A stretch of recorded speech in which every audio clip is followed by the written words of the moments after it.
Hello friends, welcome back to my channel Chemistry with TV. So in this video series, I'm going to uh, tell you how to draw the toughest dot and cross diagram that could be asked in an exam. And we are talking about polyatomic ions here. So the first one is the hydroxide ion H3O plus, which is the hydroxonium ion, and the ammonium ion. So let's see how do we go about this. So first of all, let's look at hydroxide ion. Now you know that hydrogen has got one electron in its outermost shell, and therefore it's looking to get another electron. So it gets that electron by forming a single covalent bond with oxygen. Now oxygen already had 6 electrons, so these were the 6 electrons. Now do you see that it's got oxygen has got now 7 electrons, and with 7 electrons oxygen doesn't have its octet full, so therefore it's looking to get 1 electron from somewhere else. So once it's able to get that electron from one of the another atom which loses an electron to this, for example sodium ion,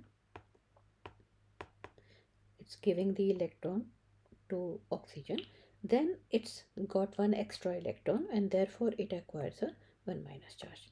So this is how you get the hydroxide ion formed.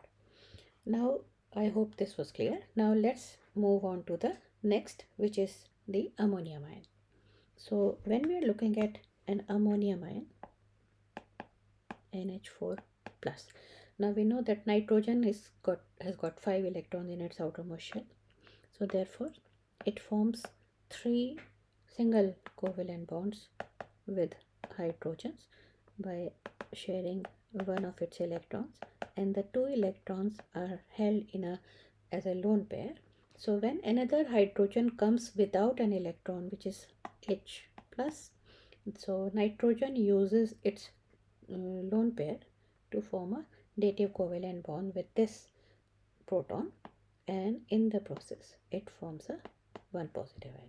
So this is how an ammonium ion looks like. Now the next one is H3O plus.